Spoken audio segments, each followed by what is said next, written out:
హైదరాబాద్లోని కూకట్పల్లి బాలిక హత్య కేసులో పోలీసులు దర్యాప్తు ముమ్మరం చేశారు. ఈ కేసులో ఒక వ్యక్తిని అదుపులోకి తీసుకున్నట్లుగా సమాచారం.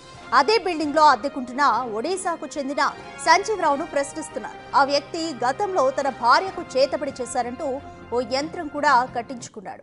ఈ కేసులో సంజీవ్ రావు అతని భార్యను విచారిస్తున్నారు.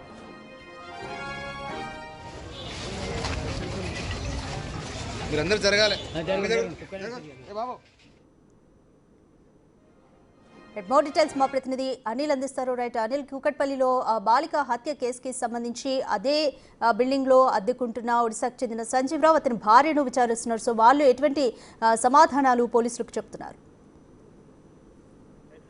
కూకట్పల్లి పోలీస్ స్టేషన్ పరిధిలో జరిగిన బాలిక హత్య కేసులో భాగంగా ప్రెజెంట్ పోలీసులు అయితే కేసు సంబంధించి దర్యాప్తు ముమ్మరం చేశారని చెప్పాలి.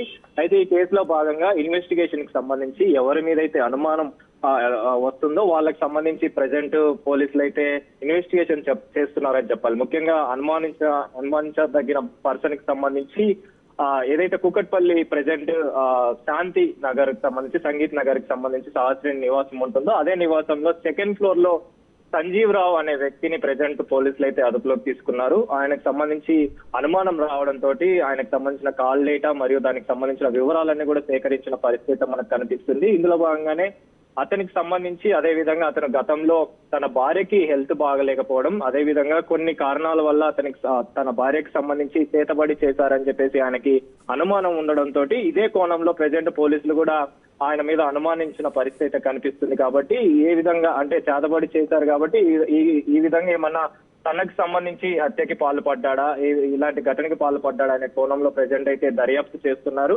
ఇందులో భాగంగానే అతన్ని అదుపులోకి తీసుకొని అదే విధంగా దర్యాప్తు చేస్తున్న పరిస్థితి కనిపిస్తుంది. అతనితో పాటు కూడా సరస్వతి, తన భార్యని సరస్వతిని కూడా అదుపులోకి తీసుకున్నారు. అనుమానాస్పద స్థితిలో ఎవరు కనిపించినా కూడా ప్రెజెంట్ అయితే పోలీసులు దర్యాప్తు చేస్తున్న పరిస్థితి కనిపిస్తుంది. ఇదే విధంగా ప్రెజెంట్ అయితే డీసీపీ సురేష్ కుమార్ తో పాటు పోలీసులంతా కూడా ఎస్ఓటి పోలీసులంతా కూడా మరోసారి ఇన్వెస్టిగేషన్ చేసేందుకు గాను ఆ ఘటన స్థలానికి అయితే చేరుకున్నారు. సహస్రాన్ని నివాసం ఉంటున్న ఏరియాకి అయితే రావడం జరిగింది. అదే ప్రాంతంలోని చుట్టూరు ప్రాంతాలు ఏవైతే పరిసర ప్రాంతాలు ఉన్నాయో ఆ పరిసర ప్రాంతాలని కూడా క్షుణ్ణంగా పరిశీలిస్తున్న పరిస్థితి మనకు కనిపిస్తుంది. చుట్టుపక్కల ఉన్న సీసీ ఫుటేజ్ ఆధారంగా కూడా ఆధారాలని సేకరిస్తున్న పరిస్థితి కనిపిస్తుంది. ఈ కేసుని ప్రెజెంట్ పోలీసులు అయితే ఛాలెంజింగ్ గా తీసుకున్నారు. ఖచ్చితంగా అంతకుని పట్టుకునేలాగా, నిందితుని పట్టుకునేలాగా అయితే 4 బృందాలుగా ప్రెజెంట్ ఆ గాలింపు చర్యలు అయితే కొనసాగుతున్నాయి. ఈ 4 బృందాలు కూడా ప్రత్యేకంగా గాలింపు చర్యలు చేపడుతున్న పరిస్థితి మనకు కనిపిస్తుంది. ఖచ్చితంగా ఈ గడిచిన 24 గంటల్లో కూడా కేసుకు సంబంధించి దర్యాప్తు వేగవంతం చేశారు. కాబట్టి ఈ దర్యాప్తులో ఖచ్చితంగా ఆ అంతకుడు ఎవరైతే ఉన్నారో వాడిని ఖచ్చితంగా పట్టుకుంటామని చెప్పేసి కూడా పోలీసులు తెలుపుతున్న పరిస్థితి మనకు కనిపిస్తుంది. రాధిక, రైట్ అనిల్, సహస్ర హత్య కేసుకి సంబంధించి తెలిసిన వారే చేసి ఉంటారు అనేది మొదటి నుంచి అనుమానిస్తున్న అంశం. అయితే ఇప్పుడు సంజీవ్ రావు అతని భార్యను విచారిస్తున్నారు. ఇంకా ఎవరెవరిని పోలీసులు కుటుంబ సభ్యులు అనుమానిస్తున్నారు?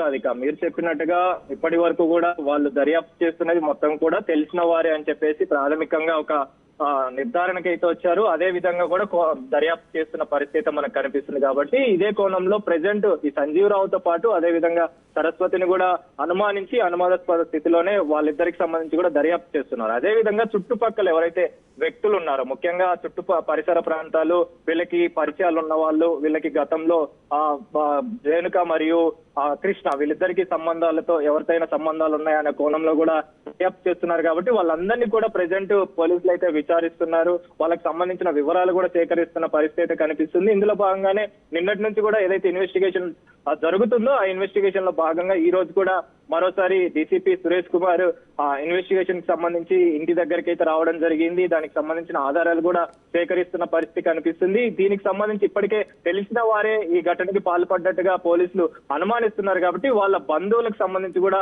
వివరాలు సేకరిస్తున్నట్టుగా కూడా తెలుస్తుంది. వాళ్ళ దగ్గరి బంధువులు ఎవరైనా ఈ ఘటనకి పాల్పడ్డారా అనే కోణంలో కూడా దర్యాప్తు అయితే చేస్తున్నారు. కాబట్టి ఇది ఖచ్చితంగా తెలిసిన వారనేది వాళ్ళైతే ప్రాథమిక నిర్ధారణకైతే వచ్చారు. కాబట్టి ఇందులో భాగంగానే ప్రతి ఒక్కరిని కూడా ఎవరైతే అనుమానాస్పద స్థితిలో కనిపిస్తున్నారో వాళ్ళందరినీ కూడా ప్రెజెంట్ దర్యాప్తులో భాగంగా విచారిస్తున్న పరిస్థితి మనకు కనిపిస్తుంది. Radhika, thanks for the update Anil.